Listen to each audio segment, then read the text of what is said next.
so holy. You can see the light coming through it like that. You have one at home like this? Yes. Don't throw it away and use it to tell this story to your children and your grandchildren.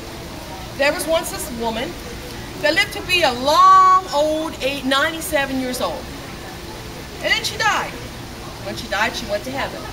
And when she got there, she thought her life story would be played before her, kind of like an instant replay, like the preachers and the angel said, they got that wrong down there. Your life was made into a quilt, just like everybody else's. So she smiled, then she frowned, because she thought, uh-oh, I know what a quilt is like to make. And you have to have pretty pieces to make a pretty quilt. In my life, just didn't have that many pretty pieces. In fact, when I was a little girl and I grew up into my teenage years, our family was so poor, we hardly had enough money to put food on the table. So we struggled. So I'm sure that a quilt at that time would be rough and rugged. Got a little older, got married, and life was fine for about 3 years. I had 3 kids in 3 years. The third child was born. My husband left me for the neighbor lady. So I am sure that a quilt at that time would have had a big old hole in it, just like that.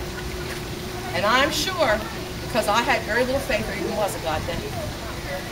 And then from then on, I had to raise 3 children, and they kind of got spoiled a little bit because I was a single parent. And they went astray and did things I didn't like, and then they had kids, and their kids went even further away from my beliefs.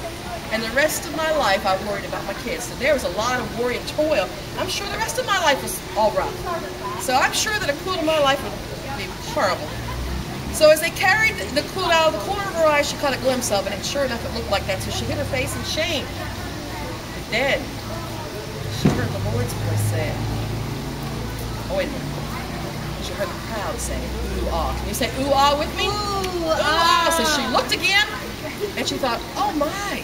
Because there was lots of holes in her quilt, but they were arranged in a mosaic picture of the face of Christ. And she heard the Lord say, yes, you did struggle. Yes, you did have a rough time. But every time you still chose to believe in me, you let my light shine through you, and your life was. Oh, that's awesome. That story.